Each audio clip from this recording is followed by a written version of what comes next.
आज के इस क्लास में हम देखेंगे महाजनपदों का उदय। तो चलते हैं पहले पॉइंट पे। बुद्ध के जन्म से पूर्व लगभग 6ठी शताब्दी ईसा पूर्व में भारतवर्ष 16 महाजनपदों में बटा हुआ था। ठीक है, इन 16 महाजनपदों का उल्लेख हम बौद्ध ग्रंथ अंगुत्तर निकाय में मिलता है। ठीक है, तो इन 16 महाजनपदों का जो उल्लेख है हमें कहाँ मिलता है? बौद्ध धर्म के अंगुत्तर निकाय में। यह इंपॉर्टेंट करिएगा। ठीक है, क्वेश्चन पूछ देता है कि सर्वप्रथम किस ग्रंथ में हमको 16 महाजनपदों का उल्लेख मिलता है? तो बौद्ध ग्रंथ था अंगुत्तर निकाय, उसमें मिलता है। और कहाँ? जैन ग्रंथ जो था भगवती सूत्र में भी 16 महाजनपदों की सूची कुछ नामांतर के साथ मिलती है। ठीक है, ये राज्य। ठीक है, अब यहाँ हम क्या देखेंगे? जो राज्य थे 16 महाजनपद वो कौन कौन से थे? तो जो ये राज्य थे महाजनपद, जो 16 महाजनपद थे, दो प्रकार के थे। कौन कौन से? कुछ राज्य तो राजतंत्रात्मक राज्य थे और कुछ गणतंत्रात्मक। अब देखिए, राजतंत्रात्मक राज्य जो थे उसमें थे अंग, मगध, काशी, कोसल, चेदी, वत्स, कुरु, पांचाल, मत्स्य, सूरसेन, अस्मक, अवंती, गांधार तथा कंबोज। 14 जो ऐसे महाजनपद थे जो राजतंत्रात्मक राज्य थे और 2 ऐसे थे जो गणतंत्रात्मक राज्य थे। तो क्वेश्चन जो आता है वो एग्जाम में अक्सर इनसे पूछता है कि 16 महाजनपदों में कौन से महाजनपद गणतंत्रात्मक राज्य के उदाहरण हैं या गणतंत्रात्मक राज्य थे? तो वज्जी और मल्ल। ठीक है, इसको इंपॉर्टेंट करिएगा, इसको ध्यान दीजिएगा। आगे अगर हम बात करें कि बौद्ध साहित्य में उल्लिखित 16 महाजनपदों में मगध, वत्स, कोसल एवं अवंती सर्वाधिक शक्तिशाली थे। ठीक है, तो इन 16 महाजनपदों में जो ये महाजनपद थे, मगध महाजनपद, वत्स महाजनपद, कोसल और अवंती, ये सर्वाधिक शक्तिशाली थे। चलिए अब इनको हम देखते हैं, महाजनपद और राजधानी और उनके जो आधुनिक क्षेत्र की बात करें। ठीक है, वर्तमान समय में उसके ऊपर चर्चा करते हैं। सबसे पहले हम लेते हैं अंग महाजनपद को। राजधानी जो थी इसकी चंपा, और अगर आधुनिक क्षेत्र देखें इसमें प्रेजेंट में तो भागलपुर और मुंगेर वाला क्षेत्र जो था बिहार का, वो आपका था अंग। मगध की बात करें तो राजधानी गिरिब्रज और राजगिरी, और आधुनिक क्षेत्र की बात करें तो पटना, गया वाला क्षेत्र जो है वो आधुनिक क्षेत्र में है, आधुनिक स्थान में। काशी की बात करें तो वाराणसी, तो वाराणसी के आसपास उत्तर प्रदेश जो इस समय हम क्षेत्र की बात करें। वत्स जो है, ठीक है, उसकी राजधानी थी कौशाम्बी। इलाहाबाद के आसपास का जो प्रदेश क्षेत्र था उत्तर प्रदेश में, वह क्या था? वत्स महाजनपद के अंतर्गत आता था। आगे हम देखेंगे वज्जी की बात करें तो जो वज्जी की राजधानी थी वह थी आपकी वैशाली, विदेह और मिथिला। और इसका अगर क्षेत्र की बात करें तो मुजफ्फरपुर एवं दरभंगा के आसपास का क्षेत्र था। कोसल की बात करें तो राजधानी श्रावस्ती थी, और इसका आधुनिक क्षेत्र की बात करें तो फैजाबाद वाला क्षेत्र जो था वो आपका कोसल महाजनपद का था। अवंती की बात करें तो उज्जैन या महिष्मती उसका क्या था? आपका राजधानी। और उसका जो आधुनिक क्षेत्र बात करें तो मालवा का क्षेत्र जो मध्य प्रदेश के अंतर्गत आ रहा है वह था। मल्ल की बात करें तो कुशावती इसकी राजधानी थी, और आधुनिक क्षेत्र की बात करें तो देवरिया वाला क्षेत्र क्या है? ये मल्ल महाजनपद के अंतर्गत आता था। पंचाल का देखेंगे तो अक्षत्र या काम्पिल्य, अगर इसका क्षेत्र देखें प्रेजेंट में तो बरेली, बदायूं, फर्रुखाबाद वाला क्षेत्र था। चेदी की बात करें तो इसकी राजधानी शक्तिमती थी। ठीक है, और यह बुंदेलखंड वाले क्षेत्र में इसके अंतर्गत आता था। कुरु की बात करें तो राजधानी इंद्रप्रस्थ थी। आधुनिक दिल्ली, मेरठ एवं हरियाणा के कुछ क्षेत्र। मत्स्य की बात करें तो विराटनगर इसकी राजधानी थी, और आधुनिक क्षेत्र देखेंगे तो जयपुर राजस्थान के आसपास का क्षेत्र था।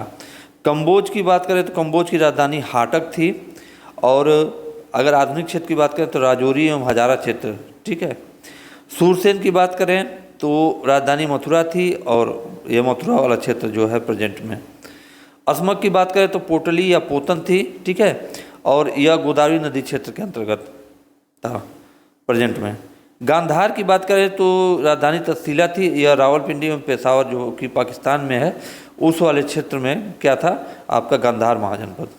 आगे बात करते हैं हम। सबसे पहले जो काफ़ी शक्तिशाली महाजनपद था मगध, और उसके ऊपर हम चर्चा करते हैं। तो मगध राज्य का उत्कर्ष देखेंगे। मगध का उल्लेख पहली बार अथर्ववेद में मिलता है। ठीक है, मगध के प्राचीन इतिहास की रूपरेखा महाभारत तथा पुराणों में मिलती है। इन ग्रंथों के मुताबिक मगध के सबसे प्राचीन राजवंश का संस्थापक जो था वह था आपका बृहदत्त। तो इम्पोर्टेंट करिएगा कि मगध का जो सबसे प्राचीन राजवंश का संस्थापक कौन था? बृहदत्त था। बृहदत्त जरासंध का पिता एवं वसुवैद उपरिचर का पुत्र था। ठीक है, आगे हम बात करेंगे। तो मगध की आरंभिक राजधानी वसुमती या गिरिब्रज, ठीक है, जो प्रेजेंट में राजगिरी का क्षेत्र है, की स्थापना का जो श्रेय है आपके वह किसको दिया जाता है? स्थापना से वसु को दिया जाता है। ठीक है, अगर आगे बात करें, बृहदत्त का पुत्र जो जरासंध था एक पराक्रमी शासक था जिसने अनेक राजाओं को पराजित किया था। अंततोगत्वा उसे श्री कृष्ण के निर्देश पर भीम ने पराजित कर मार डाला। ठीक है, रिपुंजय बृहदत्त वंश का अंतिम शासक था। जो रिपुंजय था वह बृहद्रथ वंश का अंतिम शासक था। वह एक कमजोर और अयोग्य राजा था। बृहदत्त वंश के बाद 545 ईसा पूर्व में बिंबिसार मगध की गद्दी पर बैठा। ठीक है, बिंबिसार, ठीक है, वो क्या था? बिंबिसार जो था हर्यक वंश का संस्थापक था। किस वंश का संस्थापक? हर्यक वंश का। अगर देखें तो इसको यूँ लिखेंगे, हर्यक वंश का संस्थापक था। चलिए आगे देखते हैं। बिंबिसार को श्रेणीय अथवा श्रेणिक के नाम से भी जाना जाता था। ये इसकी उपाधि थी, या इसके अन्य नाम में भी कह सकते हैं। बिंबिसार ने ब्रह्मदत्त को हराकर अंगराज्य को मगध में मिला लिया। बिंबिसार बौद्ध धर्म का अनुयायी था। बिंबिसार ने राजगिरी का निर्माण कर उसे अपनी राजधानी बनाया। लगभग 52 वर्षों तक उसने मगध पर शासन किया। प्रसिद्ध राजवैद्य जीवक बिंबिसार का दरबारी था। बिंबिसार ने महात्मा बुद्ध के अस्वस्थ होने पर राजवैद्य जीवक को उनकी सेवा में भेजा था। तो इम्पोर्टेंट इसको करिएगा, इम्पोर्टेंट। ठीक है, महात्मा बुद्ध के अस्वस्थ होने पर, ठीक है, बिंबिसार ने किस वैद्य को भेजा था? तो राजवैद्य जीवक को उनकी सेवा के लिए भेजा था। ठीक है, अच्छा आगे अगर हम बात करें, बिंबिसार ने वैवाहिक संबंध स्थापित कर अपने साम्राज्य का विस्तार किया। ठीक है, तो बिंबिसार जो था वो वैवाहिक संबंध भी स्थापित करके अपने साम्राज्य का विस्तार किया।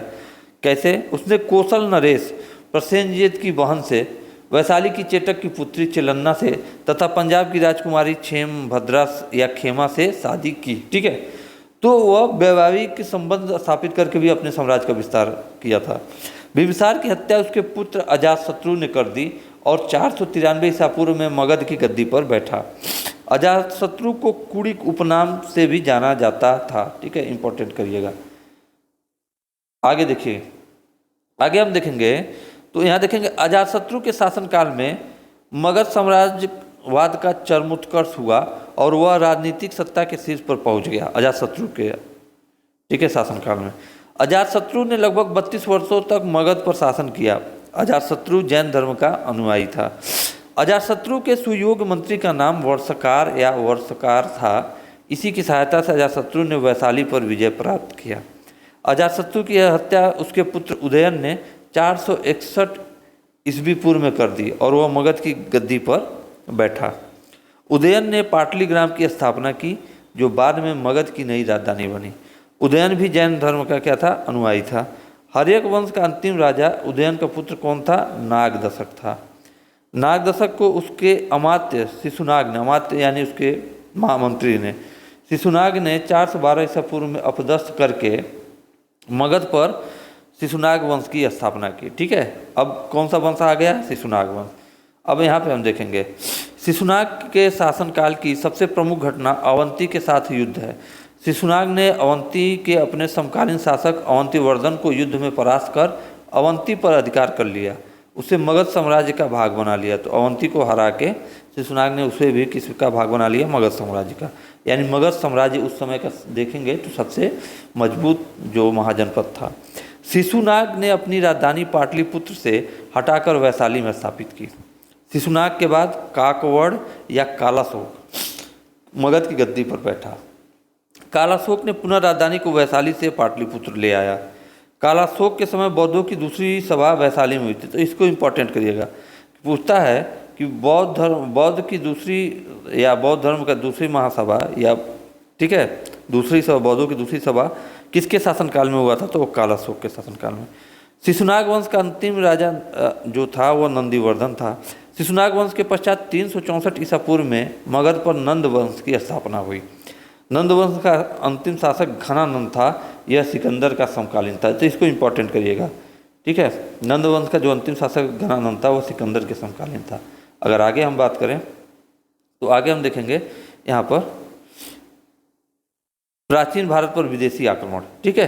तो इसी से यहीं से हम देखते हैं कि 6ठी से 4ठी शताब्दी ईसा पूर्व के राजनीतिक जीवन की एक अन्य महत्वपूर्ण घटना था क्या, मगध के उत्थान के अतिरिक्त क्या है, 6ठी से 4ठी शताब्दी ईसा पूर्व के राजनीतिक जीवन की एक अन्य महत्वपूर्ण घटना है भारत पर विदेशी आक्रमणों का प्रथम चरण। तो 6ठी शताब्दी ईसा पूर्व से 4ठी शताब्दी ईसा पूर्व के बीच में क्या हुआ, भारत पर विदेशी आक्रमण का जो प्रथम चरण है वह प्रारंभ हुआ। इस चरण में भारत पर 2 यानी पारसी, ईरानी और यूनानी, ठीक है, आक्रमण हुए। तो जब विदेशी आक्रमणों में तो 2 प्रकार के 2 क्रम में आक्रमण हुए। एक पारसियों का आक्रमण हुआ जिनको ईरान के क्षेत्र से जानते हैं, और दूसरा यूनानियों जिसको मकदूनियाई बोल सकते हैं, आक्रमण हुए थे। आगे बात करें पारसी या ईरानी आक्रमण के ऊपर, तो भारत पर सबसे पहला आक्रमण पारसियों या ईरानियों का हुआ।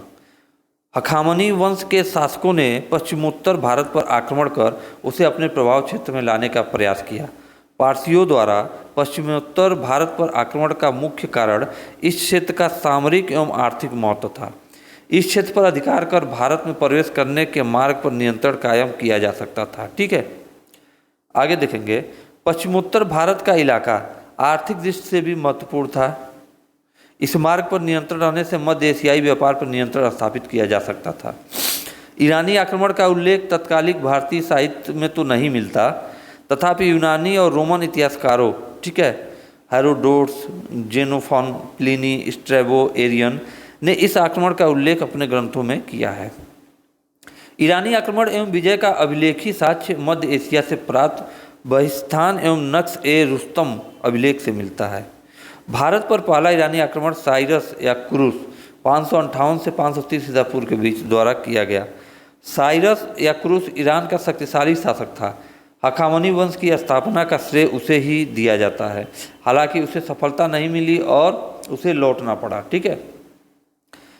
आगे हम देखेंगे साइरस के बाद शासकों में डेरियस या दारा प्रथम 522 से 486 ईसा पूर्व का भारत पर विजय अभियान सफल रहा था। डेरियस या जो दारा प्रथम था उसका जो भारत विजय अभियान था वह सफल रहा। उसने 519 से 513 ईसा पूर्व के बीच सिंधु प्रदेश पर विजय प्राप्त की। हमदान एवं नक्श ए रुस्तम अभिलेखों से डेरियस द्वारा सिंधु प्रदेश पर विजय की पुष्टि होती है। इतिहासकार हेरोडोटस भी इस विजय की पुष्टि करता है। बहिस्तान अभिलेख से डेरियस द्वारा गांधार प्रदेश पर भी विजय की पुष्टि होती है। डेरियस प्रथम के उत्तराधिकारी क्षयार्स या जर्सिसस 486 से 465 ईसा पूर्व के मध्य ने भी भारतीय प्रांतों पर अपना प्रभाव बनाए रखा। उसकी सेना में भारतीय सैनिकों को बड़ी संख्या में नियुक्त किया गया। इस सेना ने यूनान के साथ हुए युद्ध ईरान और यूनान में भी भाग लिया था। आगे देखेंगे यद्यपि क्षयार्स के सैनिक अभियानों का विवरण नहीं मिलता, तथापि कहा जाता है कि इस राजा ने भारत में अनेक मंदिरों को तोड़ डाला, भारतीय देवताओं की पूजा बंद करवा दी तथा उसके बदले में अहुरमज़दा जो ईरान का प्रधान देवता था और प्रकृति की पूजा, ठीक है, रितम करने का आदेश दिया। क्षयार्स के पश्चात भारत से ईरानियों का प्रभुत्व धीरे धीरे समाप्त होने लगा, तथापि 4ठी शताब्दी ईसा पूर्व तक भारत पर ईरान का प्रभाव बना रहा। डेरियस स्थिति के समय 335 से 330 ईसा पूर्व भारतीय भूभाग पर ईरानी प्रभाव बना रहा, परंतु विश्व विजेता सिकंदर ने ईरान पर विजय प्राप्त कर ईरान की प्रभुता और उसके भारतीय साम्राज्य को नष्ट कर दिया, ठीक है। आगे हम देखेंगे ईरानी आक्रमण का राजनीतिक दृष्टि से प्रभाव अस्थायी भले न हो, तथापि सांस्कृतिक तौर पर ईरानी प्रभुत्व का भारत पर निश्चय ही प्रभाव पड़ा। भारतीय संस्कृति भी ईरानी संबंधों से लाभान्वित हुई। इसका सबसे बड़ा स्पष्ट प्रभाव लिपि पर पड़ा, ठीक है। हुआ क्या कि ईरानी शासन के दौरान प्रचलित अरमाइक लिपि पर ही क्या है खरोष्टी लिपि का विकास हुआ, जो अरबी के सामने अरबी के समान क्या था, जो अरबी के समान दाएं से बाएं की तरफ लिखी जाती थी। तो जो आपकी अरमाइकी लिपि के आधार पर ही खरोष्ठी लिपि का विकास हुआ था, वह अरबी के समान दाएं से यानी राइट से लेफ्ट की तरफ लिखा जाता है, और आपकी हिंदी किधर से लिखी जाती है, लेफ्ट से राइट की तरफ। तो ध्यान दीजिएगा, भारतीयों ने ईरानियों से ही पवित्र अग्नि जलाने की प्रथा अपनाई। यूनानी या मकदूनियाई आक्रमण को देखते हैं। ईरानी आक्रमण के पश्चात भारत की उत्तर पश्चिमी सीमा पर पुनः विदेशी आक्रमण का खतरा मंडराने लगा। इस बार आक्रमणकारी यूनानी थे। इस आक्रमण का नेता जो था मकदूनिया यूनान का शासक सिकंदर था। इंपॉर्टेंट करिएगा, सिकंदर का जन्म 356 ईसा पूर्व में हुआ था। सिकंदर का पिता फिलिप मकदूनिया का शासक था। फिलिप 359 ईसा पूर्व में मकदूनिया का शासक बना। वह विश्व विजेता बनना चाहता था, परंतु असमय हत्या 329 ईसा पूर्व में होने के कारण उसका स्वप्न पूरा नहीं हुआ। सिकंदर अरस्तु का शिष्य था। ठीक है। फिलिप के बाद 336 ईसा पूर्व में 20 वर्ष की आयु में सिकंदर मकदूनिया का राजा बना। सिकंदर ने भारत पर विजय का अभियान 326 ईसा पूर्व में प्रारंभ किया। सिकंदर के सेनापति का नाम सेल्यूकस निकेटर था। सिकंदर को पंजाब के शासक पोरस के साथ युद्ध करना पड़ा, जिसे हाइडे स्पीज के युद्ध या झेलम बितिस्ता के युद्ध के नाम से जाना जाता है। झेलम का युद्ध। ठीक है। सिकंदर की सेना ने ब्यास नदी को पार करने से इनकार कर दिया।